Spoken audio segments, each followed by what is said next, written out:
Bonjour à tous et à toutes.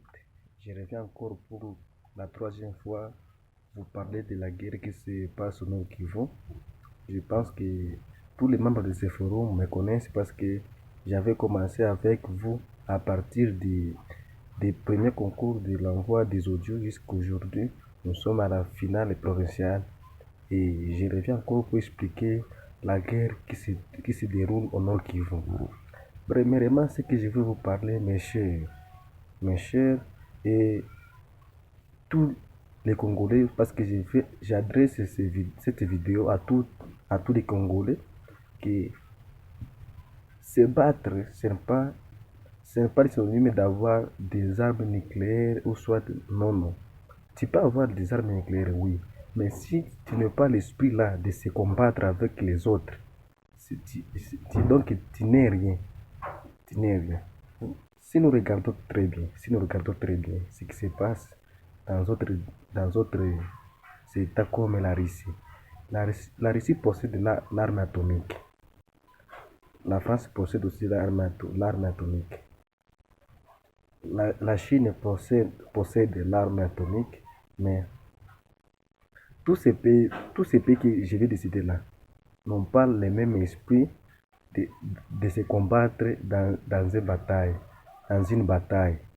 Si nous regardons très bien Poutine, le président Poutine a l'esprit de se combattre différemment au président de la Chine, Xi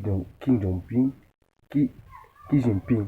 Ce président-là, ce président n'a pas l'esprit de se combattre parce que donc c'est une chose qui est innée. Donc c'est une chose individuelle.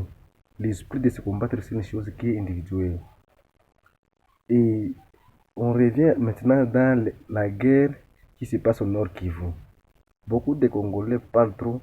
Et l'État congolais est faible, elle est faible, je ne sais pas comment, la RDC elle est faible. Non, non, la RDC n'est pas faible. Elle est forte, mais elle manque l'esprit. L'esprit de se combattre, pas l'esprit d'équipe, l'esprit de se combattre et de se combattre devant les ennemis. Moi, je dis bien que les gens là qui se trouvent au Nord Kivu, les M23, ici, ne sont pas des Congolais. Je dis clairement, ne sont pas Congolais. Parce qu'un bon Congolais ne peut pas détourner son pays. Un bon Congolais comme moi ne peut pas détourner son pays. Mes chers amis, moi je viens dans un endroit très reculé. Très reculé. Chez nous, c'est à Fizi. Et si je vous donne un peu d'histoire de là chez nous, c'est un peu compliqué. Auparavant, nous, de l'autre côté, les soldats qui étaient de l'autre côté, les Maïmaï, si vous attendez souvent, on parle de Maïmaï. Les Maïmaï auparavant, ces gens-là n'avaient pas des armes. Mais ils possédaient des machettes. Mais les soldats là qui attaquaient ces gens là-bas possédaient des armes. Mais c'était difficile d'attaquer de l'autre côté parce que les Maïmaï qui étaient là, avant l'esprit, les Maïmaï qui étaient là avant l'esprit de se combattre devant les ennemis. C'est pour cette raison, si nous aussi nous possédons cet esprit-là de se combattre avec l'ennemi, les M23, donc on ne peut pas faire avec les M23 une semaine. Non, non. Et deuxième chose que je vais dire, ce message est adressé au président de la République parce que même un bon joueur ne peut pas gagner un match s'il n'a pas mangé et s'il n'est pas bien soigné. Si nous regardons très bien, les soldats de la FARDC, de la RDC, les FARDC, ne possèdent pas de bons tenues, ne possèdent pas de bons soldats.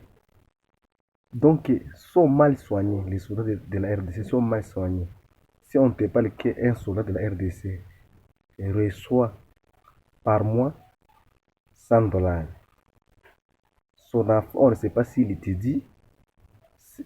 Sa femme, on ne sait pas si elle mange quoi.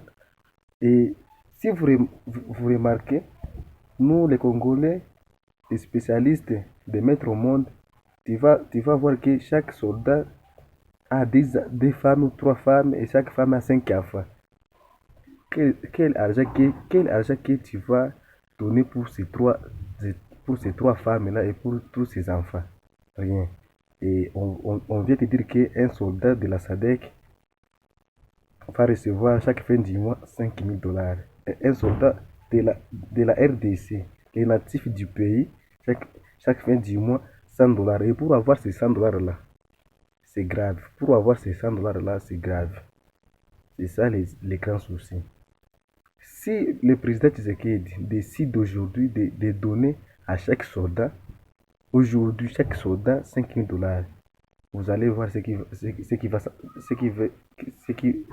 va se passer au Nord Kivu. Tu vas voir, monsieur,